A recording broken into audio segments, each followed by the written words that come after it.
Biro lang yung mga kaok yung ano, yung kanina ng diet na yan. Di, fasting namin kasi mamaya mga last na kain namin mamaya mga alas 6 kasi magpaano kami bukas ECG, kuha kami dugo tsaka x-ray, yun na lang mga kahok kasi mahirap na mga kahok, may edad na tayo mga kahok, matanda na tayo. Pagkatapos natin mga kahok na naman yan, magluto naman tayo ng masarap na ulam, sardina at saka dahon ng palayang ligaw. Doon marami doon sa baba mga kahok, sa tanim ko doon. Dami doon dahon pero wala bunga.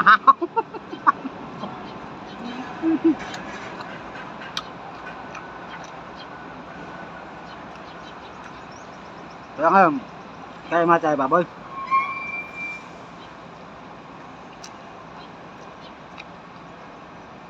mahirap mamaya baka pagpa-ECG natin bukas tsaka magpa ano ng dugo ba ang tawag ka,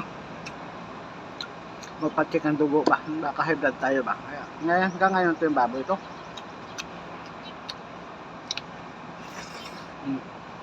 Taong ng taong.